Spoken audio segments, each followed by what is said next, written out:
কেন্দ্র এখান থেকে বর্জ্য থেকে করা হবে সেটা পরিদর্শন করলে আপনি আসলে সবশেষ কি তথ্য এখানে আমাদেরকে দিতে চাচ্ছেন এটা একটু শুনে আগে, কারণ আমরা জানি যে এটা একটু আটকে আছে।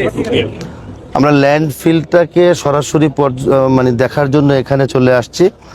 আমরা গত কয়েকদিন যাবতে এটা পরিকল্পনা করছি এবং মাননীয় প্রধানমন্ত্রীর একটা নির্দেশ আছে। দীর্ঘদিন যাবত এখানে আমাদের ময়লাগুলো স্তূপ হয়ে আছে, আমাদের একটা নির্দিষ্ট জায়গা আছে সিটি কর্পোরেশনে। তারপরে প্রতিদিনের সারা ঢাকা শহরের ময়লাগুলো এখানে রাখা হয়। এলাকাবাসীও কিছু অস্বস্তি বোধ করছে। তো আমরা অনেক আগেই এখান থেকে বিদ্যুৎ উৎপাদন সহকারে ময়লাকে সবসময় ক্র্যাশ করার জন্য, ক্র্যাশ করে এটাকে থেকে বিদ্যুৎ উৎপাদন হবে, দুর্গন্ধমুক্ত হবে, এরকম একটা বিষয় নিয়ে সাবেক যারা ছিল তারা হয়তোবা কাজ করেছে। এখন আমি বর্তমানে দায়িত্ব পেয়েছি। এই কাজটি হয়নি একমাত্র পরিবেশ থেকে কিছুটা বাধাগ্রস্ত হয়েছে। এর কারণে আপনারা নিজেরাও সাংবাদিকরা জানেন কি কারণে। আমরা চাইবো অতি দ্রুত সময়ের মধ্য দিয়ে, এখন বাংলাদেশে একটা নির্বাচিত সরকার আছে, যাতে কোনোভাবে আমাদের জনগণের দুর্ভোগ না হয়। জনগণ ভোট দিয়েছে নির্বাচিত সরকারকে তাদের কল্যাণে কাজ করার জন্য। আমরা সেই বিষয় নিয়ে পরিবেশ দপ্তরের সাথে কথা বলে দ্রুত সময়ের মধ্যে যাতে এটাকে একটা বাস্তবায়ন করা যায় সেই ব্যবস্থাগুলো করব। সেই কারণে নিজেরা সরজমিনে এটাকে দেখতে এসেছি। বিদ্যুৎ উৎপাদন কেন্দ্র এটা কি পুরোটা প্রস্তুত কিনা, আপনাদের এই সাইড থেকে আপনারা রেডি কিনা? আমাদের এই সাইড থেকে টোটাল রেডি আছে, শুধুমাত্র পরিবেশ অধিদপ্তর থেকে একটা ছাড়পত্রের বিষয় থাকে, চূড়ান্ত ছাড়পত্র যেটাকে বলো, এটা দিলে এটা কাজ শুরু হয়ে যাবে। একটু সম্পূর্ণ প্রশ্ন করতেছে, সেটা হচ্ছে এই ডিএনসিসি থেকে যেটুকু জায়গা অধিগ্রহণ করা হয়েছে তার চাইতে অনেক বেশি সংখ্যক জায়গা মানে অবাধে ময়লা ফেলার কারণে স্থানীয় যারা জনগোষ্ঠী রয়েছে তারা ক্ষতিগ্রস্ত হচ্ছে। কয়েকশো বিঘা ফসলি জমি নষ্ট হচ্ছে। আমি তো একটু কোন রকমের এখানে আরো কিছু অব্যবস্থাপনার কথা বলা হচ্ছে। এখানে যারা রয়েছেন তাদের মধ্যে কিছু দুর্নীতির একটা প্রশ্ন কিন্তু স্থানীয় জনগোষ্ঠী তারা এই সব বিষয়গুলো আপনি কিভাবে স্পেসিফিক করে বলবেন?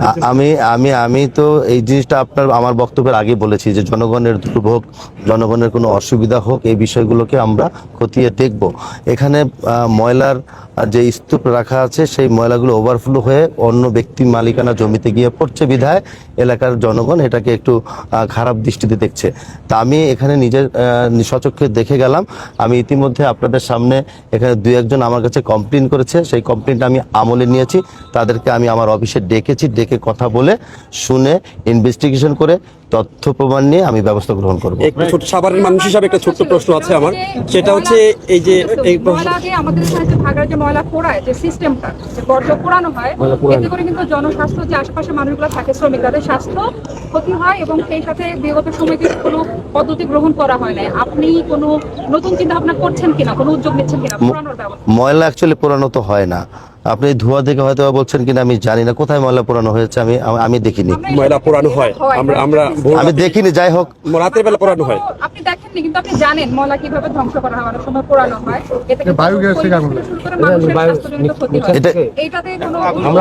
এটা মিথেন গ্যাসের মাধ্যমে এটা সবসময় জ্বলতেই থাকে। হ্যাঁ, আর আপনি যদি মনে করেন যে কোনো এলাকায় ময়লা পোড়াচ্ছে বা কি করছে, এটা আমি তো জানি না।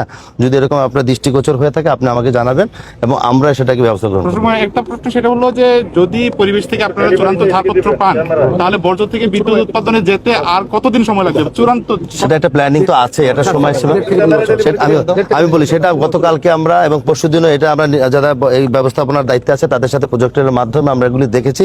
তাতে করে সেখানে যে সময়সীমা দেওয়া আছে সেই সময়সীমার মধ্যে 1.5 থেকে 2 বছর এরকম একটা লিমিট দেওয়া আছে। আগে পিছিয়ে হতে পারে, সেটা কাজ শুরু করলেই বোঝা যাবে। 1.5 থেকে 2 বছর এখানে দেওয়া আছে। আচ্ছা প্রশাসক মহোদয়, সাভারের মানুষ হিসাবে আমি একটা প্রশ্ন করতে চাই, সেটা হচ্ছে আমাদের সাভার উপজেলায় ডাম্পিং স্টেশন নেই।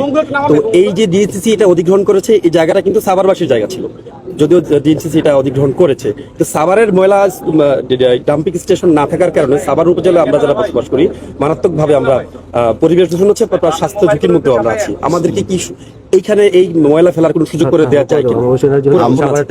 আমরা সাভারের যে ওয়েস্ট গুলো আছে সেটা আমরা যদি আপনি যে কথাগুলো বললেন সেটা সঠিক হয়ে থাকে সেটা এখানে আমরা করার চেষ্টা করবো। ঠিক আছে, একটু আমরা সাংবাদিক বন্ধুরা আমরা নতুন দায়িত্ব নিয়েছি, আপনাদের সহযোগিতা চাই। আপনারা প্রশ্ন করবেন, আমি উত্তর দেওয়ার জন্য প্রস্তুত আছি।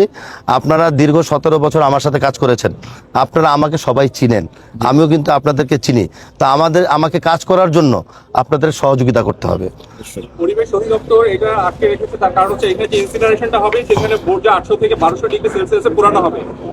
এই বিষয়টার মধ্যেই এই বিষয়টা নিয়েই পরিবেশের সাথে এই সমস্যাটা তৈরি হয়েছে।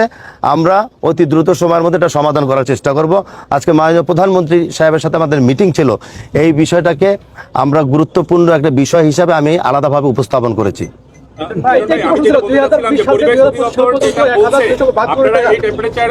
আপনারা বর্জ্যটা পোড়াতে পারবেন না, মানে পরিবেশ অধিদপ্তর এতদিন পর্যন্ত শুধুমাত্র টেম্পারেচারের কারণে এই পারমিশনটা দেয় নাই। সেই ক্ষেত্রে আপনাদের অল্টারনেটিভ কিছু আছে কিনা? পরিবেশ অধিদপ্তর এত ডিগ্রি সেলসিয়াস টেম্পারেচারে পোড়াতে দেবে না, এই এলাকার প্রচুর ক্ষতি হবে যদি এটা করে। সেক্ষেত্রে আপনাদের অল্টারনেটিভ প্রকল্প নেবেন কিনা?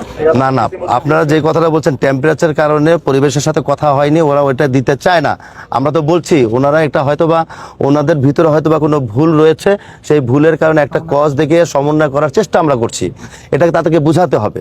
কেউ যদি না বুঝে তার সাথে বসে কথা বলে তাকে বুঝিয়ে, তাই না, ডকুমেন্টারি দেখাতে হবে। এর জন্য এটা টেকনিক্যালি সমাধানের জন্য আমরা একটা সমন্বয় করব। এই হলো আমার বক্তব্য। প্লিজ, ধন্যবাদ। অনেক ধন্যবাদ।